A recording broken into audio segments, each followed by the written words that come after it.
Magsasampa ng kaso ang asawa ni Sara Duterte na si Attorney Mans Carpio laban po dito sa mga ilang miyembro ng Committee on Justice sa House of Representatives, sa Bangko Sentral ng Pilipinas at sa Anti-Money Laundering Council.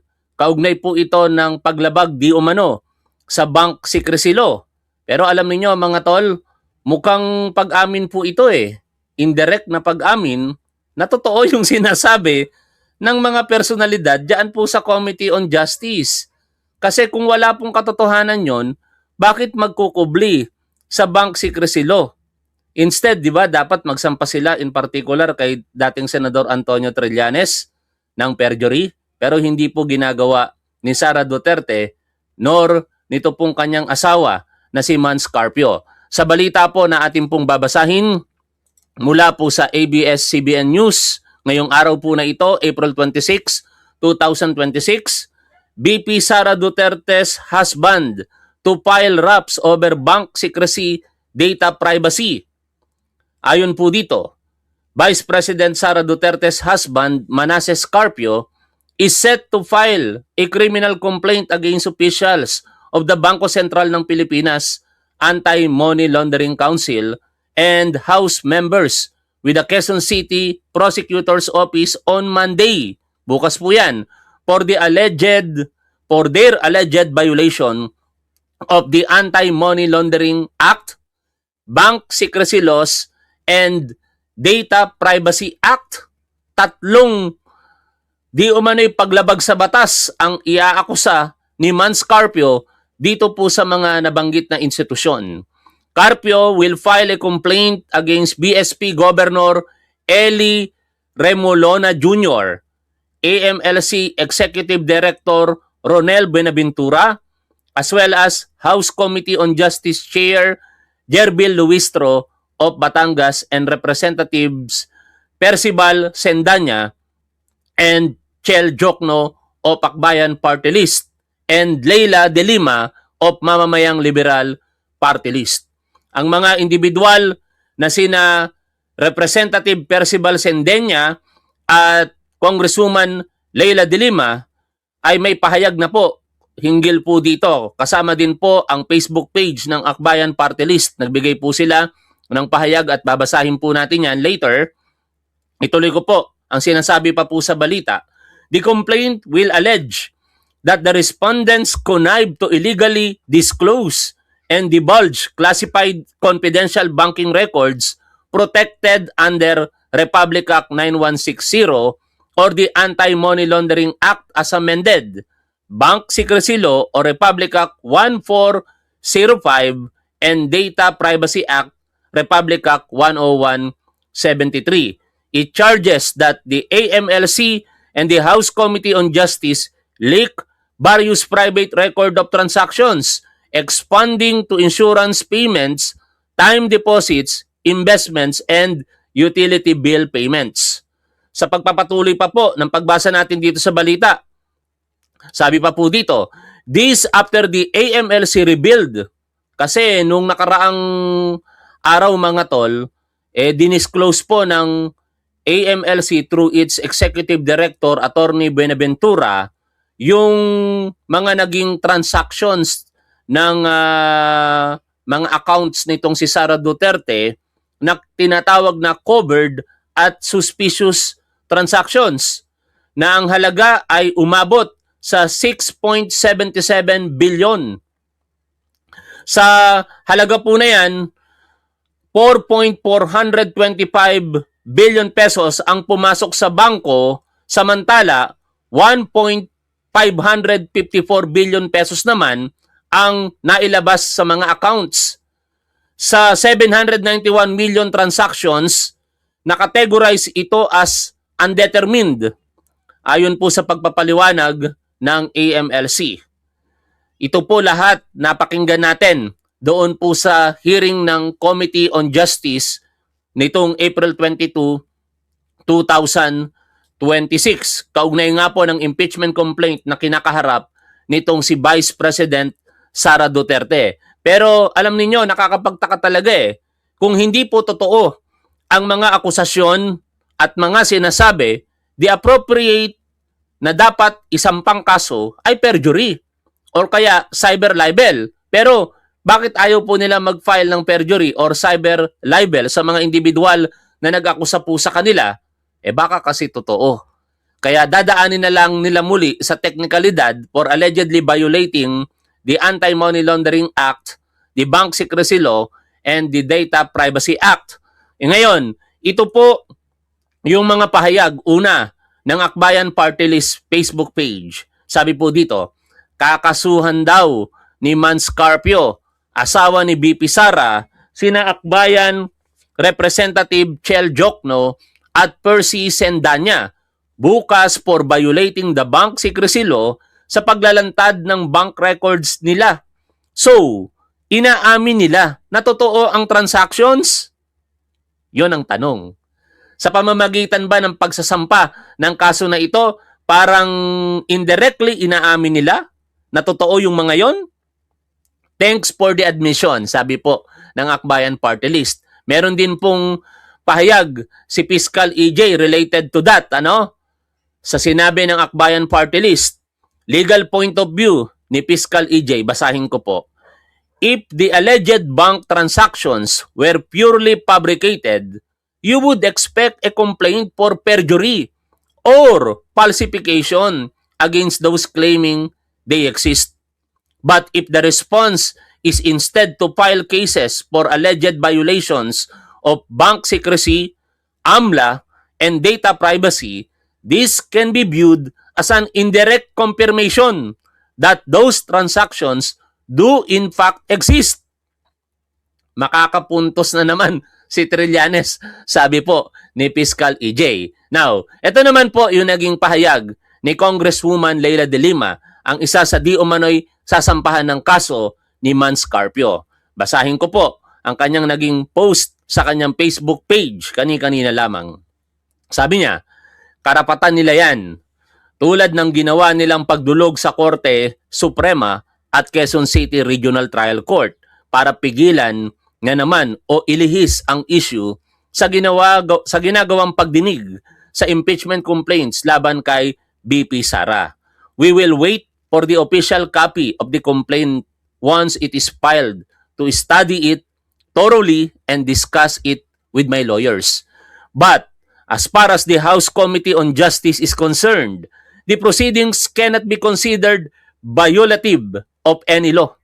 Cases of impeachment being sui generis are not covered by the prohibition under the Secrecy of Bank Deposits Law. Ang ipinapaliwanag ni Congresswoman Leila de Lima, natatangi ang impeachment proceedings at ito daw pong paglaladlad ng mga transactions, wala pa naman bank records na iniladadlad, kung hindi AMLC pa lamang ay hindi daw po ito sakop ng Secrecy of Bank Deposits Law sapagkat ito ay nasa ilalim ng tinatawag na exceptions. Hearing to determine probable cause po ang isinasagawa sa mga validly initiated complaints as referred by the House itself and acted upon by the Committee on Justice. We also have the Republic Act 9160 or the Anti-Money Laundering Act, which embodies the state's more recent and specific policy that financial secrecy cannot be used to conceal unlawful activity. Malinaw po yun.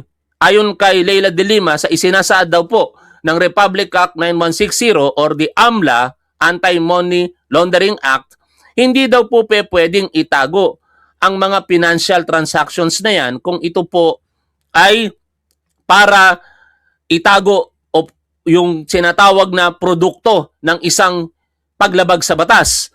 Under that law, covered institutions, most notably banks, are required to report suspicious transactions to the AMLC, and such reporting is expressly declared as not violative of the Secrecy of Bank Deposits Law.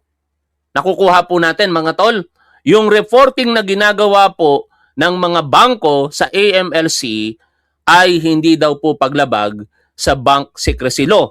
Kasi nakaatas talaga sa mga bangko bahagi po ito ng umiiral na panuntunan na kapag ka may mga tinatawag na covered transactions at suspicious transactions, dapat i-report po ito ng mga financial institutions. By the way, baka nagkakalimutan tayo, ano ba yung covered transactions? Ito po ang pinag-uusapan ay halagang hindi bababa sa 500,000 pesos na naitransact sa loob po ng isang araw. Kapag ka nagkaroon po ng transactions sa loob ng isang araw nang hindi bababa sa 500,000 pesos, obligado po ang bangkong ipaalam ito sa AMLC.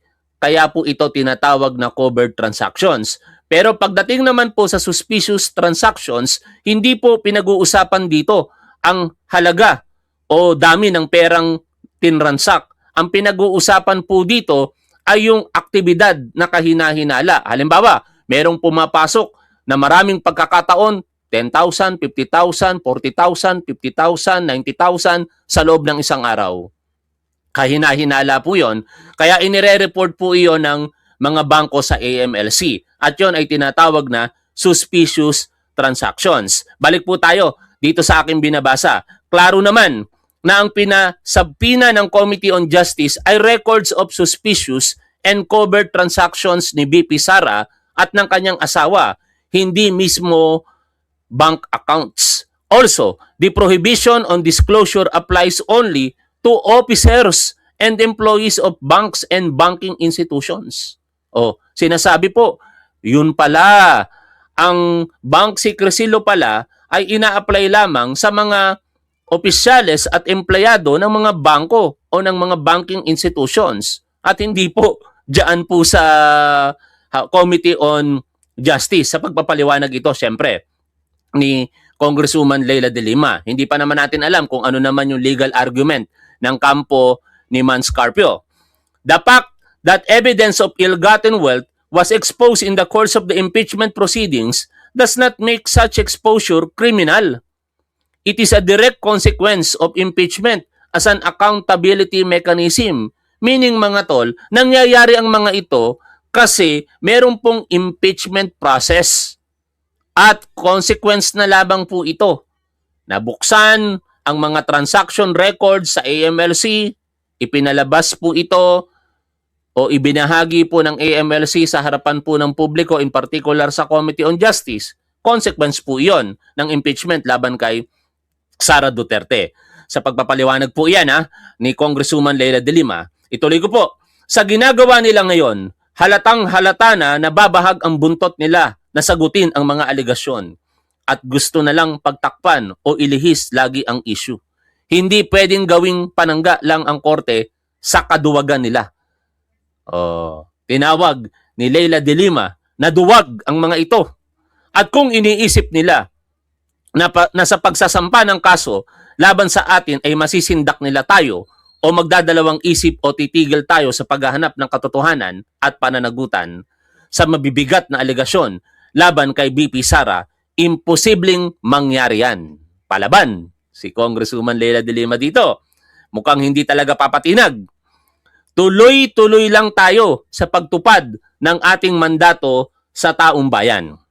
At syempre, ang isa pang irereklamo ay si Congressman Percy Sendanya. Excuse me, hindi ko po alam kung meron pong pahayag ito pong si Congressman Chel Jokno. Sabi po dito, kahit i-report nyo mga tatanga-tangang Duterte supporter, i-report nyo ang page ko. Wala akong pakialam. 5 yan. Wala akong pakialam sa inyo, mga tangang Duterte supporters.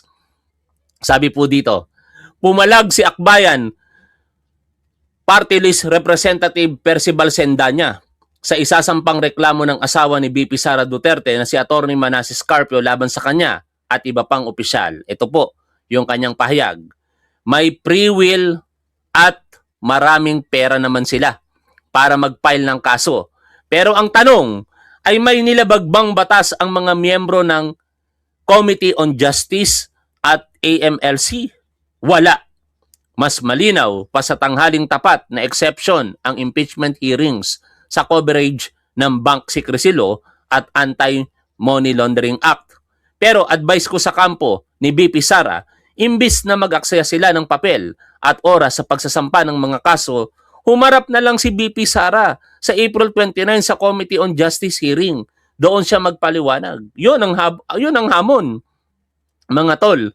Humarap. Kung talagang walang itinatagong mali, bakit ayaw humarap? Kaya ano po ang ine-expect natin sa April 29? Bago tayo magpatuloy, ngayon po ay April 26, 2026. Magandang araw po sa inyong lahat, mga tol. Ang haba ng intro ko, no?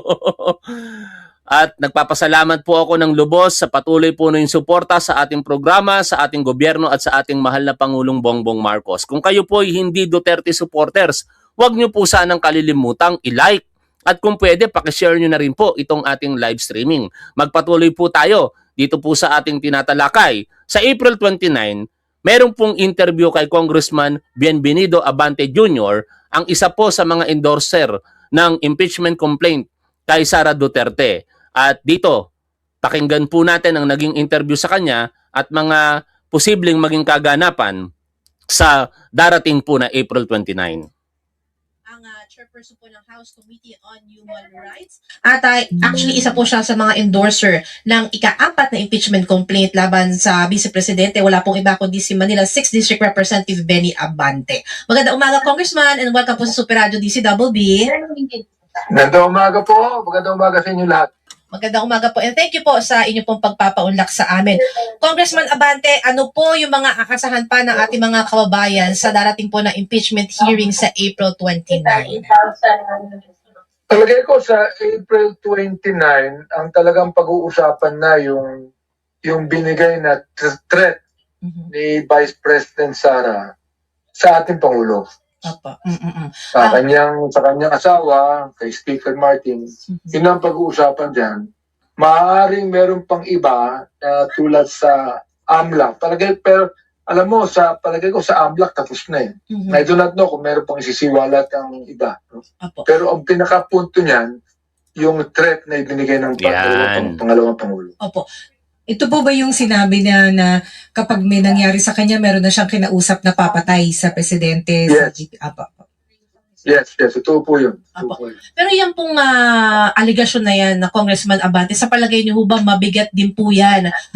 Talagang uusan din po? Ay, mabigat yan kasi hindi naman ordinaryong tao nagbigay ng threat eh. You know, you've got to remember that she is the Vice President, most powerful person in the country, no? At hindi lang yan ibinigay ng isang asawa sa asawa o isang kapatid sa kapatid, kundi talagang ito may influensya ito at may kapangyarihan. Vice President. And I don't think that it would... Anak ng teteng na yan. No? Ang hirap magkaroon ng Vice President na ganyan ng pag-uugali na kapag kagalit, magpapapatay ng tao. Kakaiba. Would even be para bang tama sa isang pangalawang Pangulo na kanyang takutin o itrete ng Pangulo natin. Hindi lang yung itinrete na, sinabi pa niya na meron na siyang kinausap na assassin. And that is another serious thing, no? Impeachable offense po ba yan? At paano po yan magiging impeachable offense, sir? Magiging impeachable offense yan when it comes to tinatawag nating high crimes, no? Tama. High crimes, which is included in the 4th impeachment complaint. Pero mas maganda, panoorin muna natin yung 1 year ago vlog ni Fiscal EJ, kaugnay niyan, ano? Kasi ito talaga, napaka-komprehensibo. Inuulit-ulit ko to lagi. Kaya balikan po natin ito, mga tol. Office. Yan. Vlog po ito ni Fiscal EJ, ha? Pakinggan po natin. Ito na. Good day po sa lahat. Si Fiscal EJ po ito. Sa video na ito, pag-uusapan natin ang Article 1 ng impeachment complaint laban kay Vice President Sara Duterte. Ang kanyang mismong pag-amin sa isang live stream noong November 2024 na nag-utos umano siya ng assassination plot laban kay Pangulong Ferdinand Marcos Jr., First Lady Liza Araneta Marcos at House Speaker Martin Romualdez kung sakaling siya ay mamatay. This is not tabloid gossip. Ito ay isang public admission ng isang mataas na opisyal ng gobyerno. Vice President. Ang Vice President mismo na sinabi niya sa harap ng publiko at hindi niya kailanman binawi. Now, under the 1987 Constitution, isa sa mga grounds for impeachment ay ang tinatawag na other high crimes. Yon, yung binanggit Now, you kanina. might ask, Yun yung binanggit kanina ni Congressman Abante Jr., ah. hindi naman siya convicted ng anumang krimen fiskal. So, pwede ba ito? The answer is yes. Other high crimes doesn't require na may conviction sa korte or that a law was broken. Ang batayan ay ang bigat ng kasalanan at ang epekto nito sa tiwala ng publiko at integridad ng posisyon. Hindi man ito classified immediately as a penal offense under the revised penal code or under any special penal law, the mere act of contracting someone to kill the president, kahit conditional, is an act so grave na hindi pwedeng i-dismiss as emotional outburst only. She confessed to orchestrating a retaliatory assassination plot. To me, this undermines her fitness to hold public office. I agree. Agree ako dyan. Vice Presidente ka, tapos ganyan ang attitude mo, ganyan ang behavior mo, ganyan ang gusto mong mangyari. Hindi siya fit para sa pagiging Vice Presidente ng Pilipinas. Biruin mo, ikalawa sa pinakamataas ang posisyon sa gobyerno.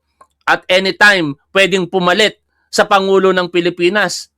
Siya yung direktang benefactor o beneficiary ng opisina ng Pangulo. Wag naman sanang mangyari yung apat na kadahilanan na maaaring maalis ang Pangulo. Kamatayan, impeachment, resignation, or physical incapacity. Yung Vice Presidente ang papalit. Tapos may ganito tayong uri ng Vice Presidente. Pagtatangkaan ang buhay ng Pangulo ng Pilipinas, ng kanyang asawa at ng dating speaker? How much more sa pangkaraniwang Pilipino? Aba, kung presidente na ito si Sara Duterte, siguro, hindi ko na magagawa itong ginagawa ko katulad ng pagbabanta ng mga tatanga-tangang Duterte supporter kasi utak kriminal. Di ba? Yung mga ganyang utak, ang pagpapatay ay utak kriminal. Kaya hindi dapat yan papalagpasin. Dapat yan mauwi sa isang impeachment trial at hopefully ang mga senador tumingin sa ebidensya at i-convict itong si Sara Duterte at i-disqualified perpetually to hold public office. Tuloy po tayo sa pakikinig po dito. The term high crimes need not be codified as criminal acts. They are defined by their extreme immorality, threat to public order, and utter incompatibility with the dignity and responsibilities of a national office.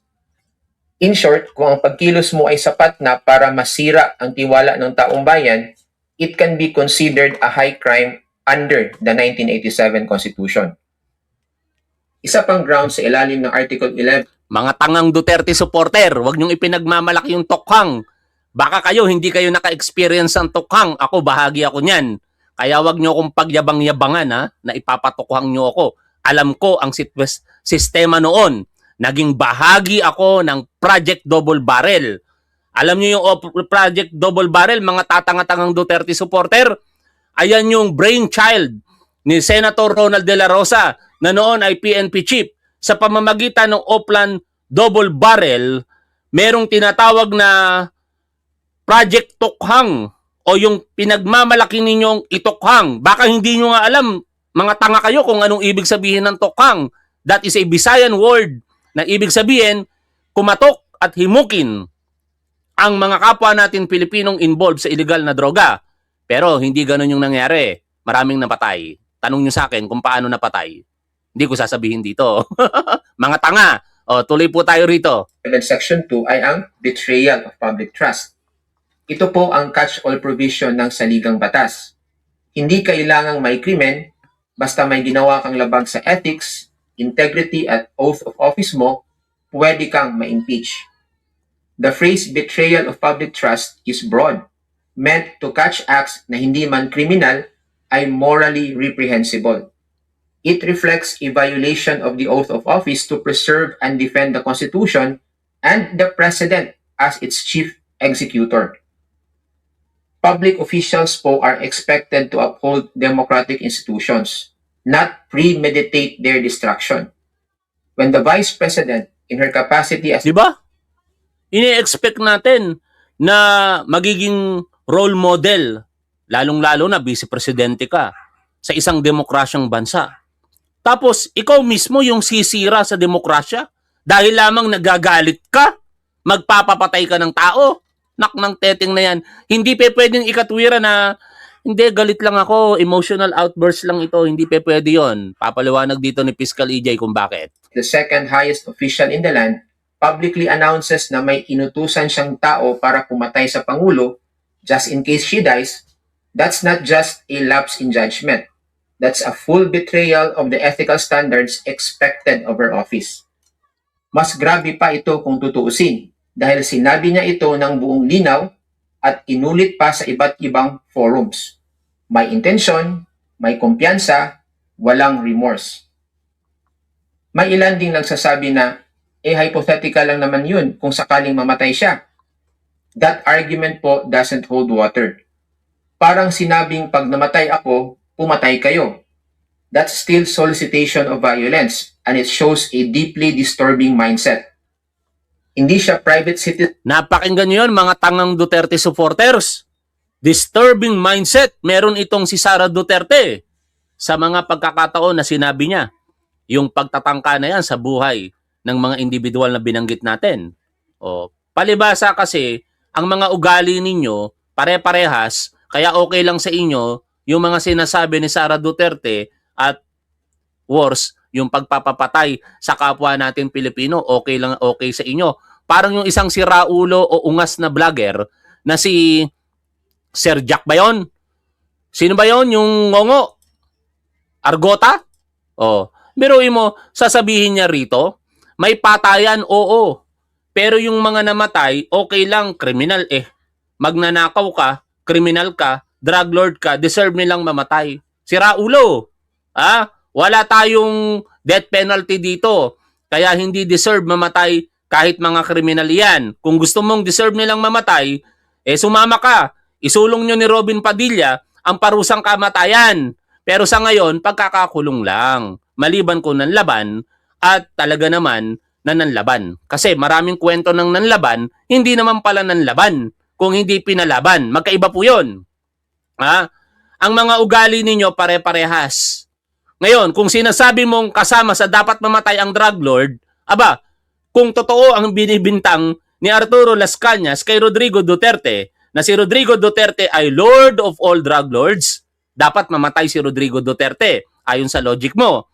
At kung totoo ang inaakusa nitong si dating Senador Antonio Trillanes na ang mga Duterte ay tumatanggap ng dividendo mula sa mga drug lords, meaning kasabwat sila, dapat mamatay din ang buong Duterte family. Ganun ba yon, Jack Argota? Kasi ungas ka eh. Mukhang hindi mo naiintindihan ang sinasabi mo. Tuloy po tayo sa pakikinig po dito. Citizen making private plans. She's a sitting vice president commanding public trust and representing the nation.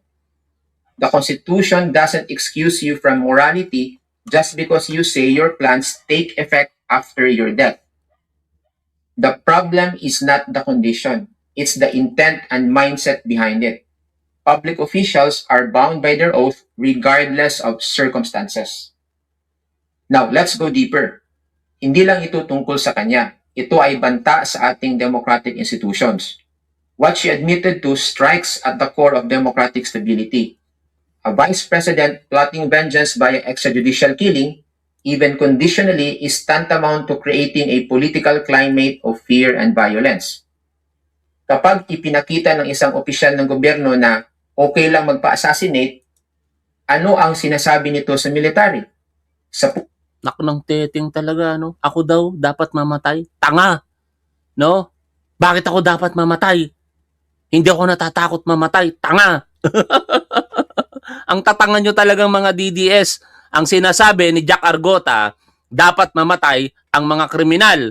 Okay lang daw patayin. O utak kriminal kayo, kaya ganyan ang mga attitude ninyo.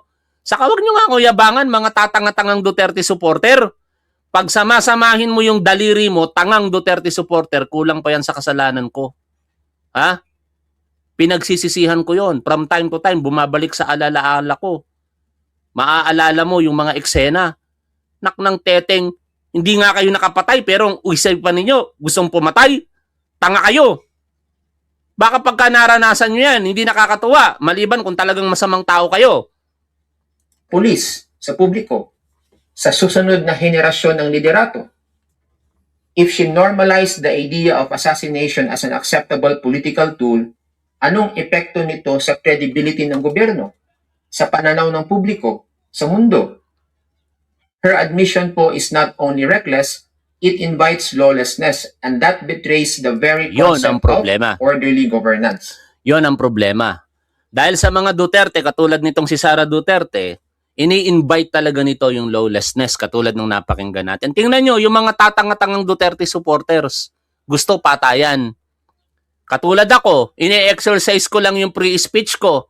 Karapatan natin sa malayang pamamahayag, gusto ko patayin? Ang tatanga ninyo? Ganyan kayo katanga. Mga DDS. Huwag nyo nang tawaging DD shit ang mga ito, mga tol. Ako ang nagpauso ng DD shit. Pero hindi ko na sila tinatawag na DD shit. Binibigyan ko pa ng magandang termino eh. Hindi na dapat tawaging mga DD shit yan. Dapat ang tawagin sa mga yan, mga tangang Duterte supporters. Tandaan po natin, public office is a public trust. Public trust is based not only on competence but moral credibility. Yung simpleng idea na ang pangalawang pinakamataas na opisyal sa bansa ay nagkwento publicly about hiring a killer reflects a total collapse of ethical leadership. Hindi ito usapang barangay lang. She's in the direct line of presidential succession. Ang taong may ganitong mindset na pag may nangyari sa akin, dapat may gumanti, cannot be trusted to uphold the peaceful transition of power. Totoo, mahirap pagkatiwalaan yun. Sigurado tayo, mga tol, kung nagagawa niya yan sa mismong pinakamakapangyarihan na tao sa Pilipinas, how much more sa pangkaraniwang Pilipino? Aba, kapag ka nagalit lamang ito, malamang sa malamang ipapatay ka na nito. Presidente nga ipapapatay eh. Tayo pa kaya? The rule of law, or even human life. Hindi po ito simpleng kwento-kwento. This is a serious admission that could undermine the constitutional framework itself. In closing, I want to stress that impeachment is not just about punishing illegal acts. It's about preserving the moral integrity of government. If the second highest official in the land talks about contracting an assassin like it's just another press release, no regret, no second thought, what clearer proof do we need that she shattered the people's trust? Sa mga darating na araw, masusubok kung talagang mahalaga pa ba sa ating mga leader ang integridad ng kanilang panunungkulan. Sana naman. Makita yan ng mga senador. Kapag ka umabot na ito sa Senado, balikan natin ang interview kay Congressman Abante. Which to us, hindi ordinaryong bagay na pwedeng sabihin ng isang pangalawang Pangulo. Kaya to us, it is an impeachable offense because number one, that is a violation of his over mandate as Vice President. No? Yung duty niya as Vice President is not to threaten the Tama. President, whoever it might be. Diba? Vice Presidente ka, ikalawa ka sa pinakamakapangyarihang tao sa Pilipinas, at posible at any time, wag naman sana, maging presidente ka, tapos ganyan yung mindset mo. Dapat yung mga ganyang mindset o behavior ng isang public official, hindi yan pinapahintulutan. Unfortunately, siya po ay vice presidente, and the only thing para ma-remove siya from office ay through impeachment. In fact, legally speaking, mayroong mga pagtatalo eh. Pwede bang sampahan ng kaso na kriminal? Pwede. Ang problema, paano siya tatanggalin sa pagiging vice-presidente kahit siya ay convicted? Dahil ang linaw-linaw po sa ating konstitusyon, pwede lamang tanggalin ang vice-presidente sa pamamagitan po ng impeachment.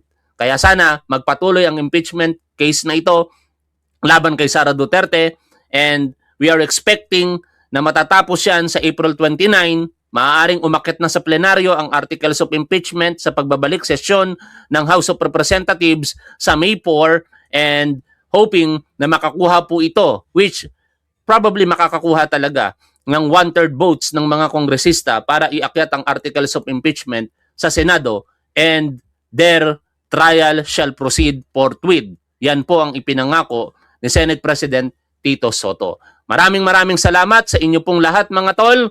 Shoutout po sa lahat ng ating mga manonood. Lagi po nating tandaan kung ano ang tama at dapat, doon po tayo. Keep safe. See you always. Bye for now mga tol.